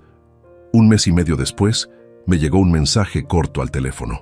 Solo una línea, que necesitaba hablar, que si podía llamarle cuando tuviera un momento. Lo leí 2 veces, luego lo guardé sin responder. No porque no tuviera nada que decirle, sino porque ya le había dicho todo lo que tenía que decirle esa noche en el comedor, y ninguna conversación posterior iba a añadir ni a quitar nada sustancial a lo que ya estaba dicho. Rogelio me paró en el portal una mañana de diciembre, poco antes de Navidad. Me preguntó cómo estaba con esa sencillez directa de los hombres que no dan rodeos. Le dije la verdad, que estaba bien, que habían sido semanas difíciles, pero que estaba bien. Él asintió. Me puso una mano en el hombro un momento. Hiciste lo que tenías que hacer, dijo. Le di las gracias, no por la frase, sino por lo que había hecho semanas antes en aquel portal. Por haber tenido la incomodidad de acercarse a un vecino y decirle algo que probablemente prefería no tener que decir. Por haber asumido que la lealtad a veces requiere ese tipo de conversaciones que nadie disfruta tener. Sin Rogelio, el jueves de aquella cena no habría llegado nunca. Los documentos se habrían firmado, el piso se habría vendido, y yo habría seguido sentado en ese sillón del salón, convencido de que la vida era exactamente lo que parecía. Llevo casi 30 años mirando columnas de cifras en busca de irregularidades, revisando cuentas de personas que creían haberlo escondido todo suficientemente bien. encontrando los huecos, los descuadres, las fechas que no coinciden y los importes que no cuadran. Lo hice durante 3 décadas con una atención que era casi mecánica, que formaba parte de mi manera de funcionar como forma parte de la respiración. Y en todo ese tiempo no miré una sola vez las cuentas de mi propia casa. No lo digo como autoflagelación, lo digo porque es verdad. Y porque la verdad tiene más utilidad que la comodidad cuando uno intenta entender lo que ocurrió. Confié en las personas, a quienes más quería, sin aplicarles el mismo nivel de atención que aplicaba a desconocidos. Asumí que el amor implica una clase de honestidad que no siempre está garantizada. Eso no fue ingenuidad. Fue una decisión tácita y nunca examinada que tuvo un coste. Lo que sé ahora que no sabía hace 2 meses es que la confianza no es un cheque en blanco que se extiende de una vez y para siempre. Es algo que se revisa, no con desconfianza permanente ni con sospechas constantes, sino con la misma atención razonable que uno dedica a cualquier cosa que importa. Lo que sé también es que un vecino de 67 años que te agarra del brazo en un portal y te dice algo que no quiere tener que decirte vale más que muchos años de gestos grandiosos. Y lo que sé por último, que es quizás lo único que merece la pena quedarse de todo esto, es que un hombre puede perder mucho en poco tiempo y seguir siendo exactamente el mismo hombre, que la identidad no está en los bienes ni en las personas que creíamos conocer, está en la forma en que uno responde cuando el suelo desaparece. Yo respondí con los únicos instrumentos que tenía: paciencia, documentos, orden, y resultó ser suficiente. Si te gustó esta historia, dale like al video, suscríbete al canal y comparte tus impresiones en los comentarios. Para escuchar la próxima historia, haz clic en la caja de la izquierda. Gracias por vernos.